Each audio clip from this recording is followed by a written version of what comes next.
Hi guys, I'm not Exit Light, but this is her channel. I'm Rob, and I'm just sitting in for her while she has a couple of weeks of family time. Well, what are we going to talk about today? Well, I was going to, and I'm from Manchester, live in Cornwall now, in North Manchester.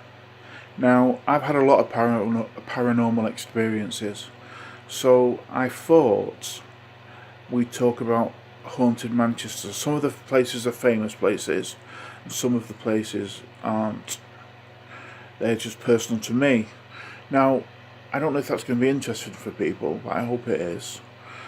So anyway, here we go. My dad, my father, was an electrician, and in Manchester city centre near the Victoria train station there is a very old school of music. It's called Chetham's School of Music, and my dad was doing some work there, and it's very old inside. And he took me along one Saturday morning just to, I can't remember what it was to do, but anyway, I was about 10. Now, I'd never been in anywhere like this. It was crazy.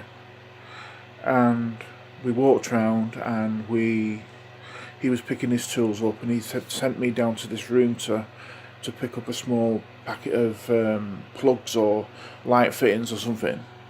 So I walked down. There was a few people around.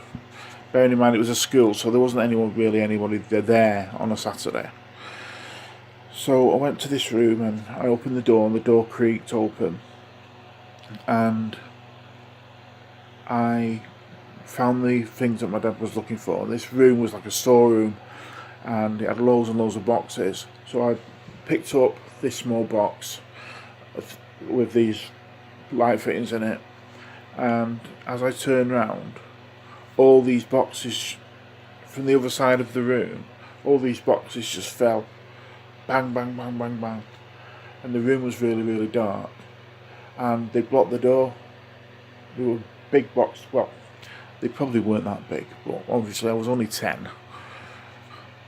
So anyway, I pretty much shit myself, basically. And I just started screaming like a baby. So my dad came running down, and he opened the door and pushed the box out of the way. And he went, "What are you?" It was a bit, well, he wasn't the most sympathetic person in the world. He's like, what's the bloody hell's going on here? What's wrong with you? I said, "Oh, boxes fell down." He gave me a clip round the ear, which wasn't really much fun. And I never ever, even when he asked, went back there again. "Would you like to come and help me?" "No, thank you. I've got something else to do." So that was me and my experience at Chetham's School of Music. It is a beautiful place, actually. When I grew up, obviously, when I got older, it's a beautiful building, and there's so much history there. Where I used to live, there was a huge, big power station, and it was massive. Big cooling towers, huge. Anyway, it weren't abandoned. It was abandoned for years. So, big gang of us, about 13, 14. We used to like going in there and just arsing about, to be honest. Now, it was me, Carl Wallace, Gary Jing, I think, Stephen Cobham. These are all people on Facebook that my friends, and so that's why I'm naming them, because they might listen to this. This place was huge. It was absolutely huge. So we got in, there was a way in, and we used to spend all day there, basically just fucking about, to be honest. And sorry for swearing then. A couple of the lads had bikes, so every now and again we'd look out the window and we'd check. We used to hide the bikes behind some corrugated steel, and it was getting late. It was summer holidays, so it was light nights, but it was getting late, and we thought we'll better start making our way home. And every now and again we check on the bikes and see if they were still there. And this night, we looked out. One of the lads looked out and he said, "You need to shh someone here," because obviously we were breaking an entry. So he said, "Look, be quiet, there's someone there." So we all shut up and were looking out the window, and we could see this guy. It looked like he was going to get the bikes. And it was a small brick building. The bikes were lay against the side with the steel on it. And this figure walked straight through the corrugated steel and straight through the building and disappeared. And you could hear a pin drop. And lads being lads, we didn't actually say anything, to be honest. We just, as quietly and as quickly as we could, got out of there and ran like, I didn't have a bike because I was poor, but we ran and ran and ran, and the kids with the bikes and that, whew, crazy. So that was that one. Now this one, go back to my dad again, or my stepdad. He worked for a brewery. He was an electrician for a brewery, a famous brewery in Middleton, called J.W. Lee's. Now, we have a ghost hunting program in the UK. It's been going for years and years, and it's called Most Haunted. And they actually visited J.W. Lee's in 2004. Now, if you've not watched Most Haunted, it's on for an hour. It's basically people screaming for an hour, scared shitless. That's what you're watching. It's not exactly Ghost Adventures, so, Zach's got nothing to worry about. It is absolutely the scariest place ever, because the brewery is, I think it's over 100 years old, and I don't know if anyone knows what it looks like in a brewery, but they had the big wooden vats still, huge vats for where the beer was. They used to make the beer and things like that, and it was all wooden. Everything was wood, and the floors creaked, and I was asked to. Well, I wanted some overtime, to be honest, to get a few extra quid. And I wanted to, so they asked me if I'd come in and do a stock take. Me and a couple of the bosses came in, and I said, yeah, I'll do it. And it was surprising how scary it was when you were in there on your own. And I never saw anything, but it was just the feeling of being watched. And horrible place. And I don't scare easy. I'm not. This time I was a grown up. But anyway, it was really scary. And funnily enough, the next one is one that I haven't actually. I've been in the place, but I haven't ever experienced anything. But it's very famous. It's one of the 10 most famous places in Manchester that's haunted. It's called the Ring of Bells pub in Middleton, and it's the oldest pub in. It's one of the oldest pubs in Middleton and in the area, and it's right next door to Middleton Cathedral, and it's very old. Now, there's lots and lots of paranormal activity that goes on there. Glasses sliding and smashing off the bar and chairs moving and things like that. And it's supposed to be haunted by a cavalier who's supposedly called Edward. That's his name.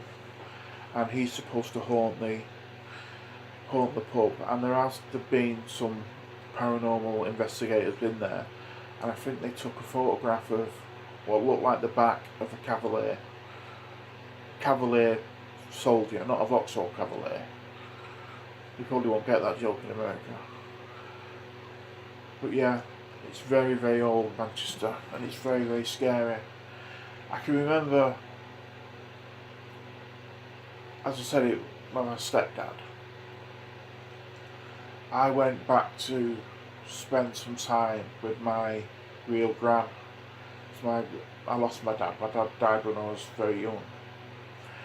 She hadn't changed my bedroom since I was a kid, basically. And I was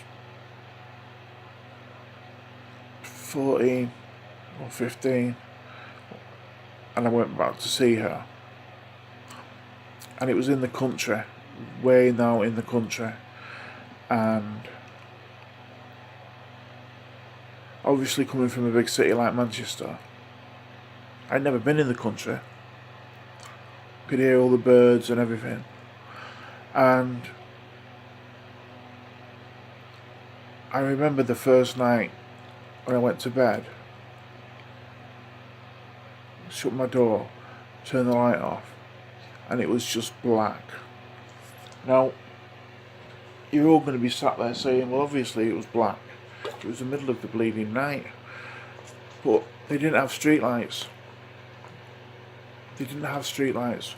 There was not, I'd never seen darkness like it. And being in this bedroom that I couldn't remember but was my bedroom was really, really surreal. And nothing happened paranormal, but I was so scared. It's amazing what your mind does when it plays tricks on you. And oh, it was so scary. And I'm going to admit something now that I would never ever admit. I actually ended up sleeping with my gran at 14 because I couldn't stay in the bedroom. How ridiculous is that? It was so horrible. So horrible. But we live and learn, don't we? I don't know if people will agree with me here, but I think certain people will, who can see or have paranormal experiences, they'll have them all through their life. And I think people like a couple of my ex-girlfriends have never had any kind of paranormal experience, and they completely don't believe in it. They just don't believe in it at all. It's really, really strange because I think you've got to be open and you've got to be able to be there, and I'm not a psychic or a medium or anything like that. I'm definitely not a medium, but I'll be interested to know what you think about that. Do you think that it's just, if you see a ghost, it's just you see a ghost, or you've got to be kind of in tune to... I've been very fortunate in knowing a lot of really spiritual people who are very in tune with things, a lot more in tune than I am. And I knew a lady called Lavinia who lived in Manchester. I met her at college. She had 2 daughters. She was a beautiful, beautiful lady. Really, she was getting on in the years. Well, probably my age now actually. But you could tell that this lady had been beautiful, and she was such a nice person. And me and my girlfriend at the time went round to her. She lived in South Manchester, and we went round to her house a couple of times for meals. And she helped me a lot with some personal problems that I had. And I remember the last time we were at the house, her saying, I'm going to pass away soon." And she had these two beautiful daughters, and we were all at college, and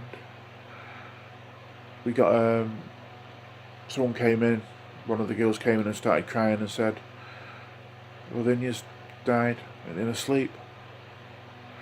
And it was so surreal that she knew that that was going to happen. It was really, really scary. I thought, I don't want to know when I'm about to die. I just want it to happen quickly. Very, very quickly.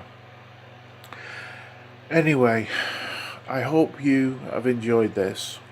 I'm sorry it's all been about me, because I don't mean that's not the kind of person that I am. So I would really, really like, and Tracy would as well, to hear about your stories, because in the podcast in the future we're going to hopefully, you're going to be able to ring up and join in with the podcast. So we would really, really be interested in any kind of paranormal experiences that you've had. And you must have an interest in the paranormal or the supernatural or the spiritual to be watching Exit Light and listening to me babble on. But anyway, take care, God bless, and I will see you all soon.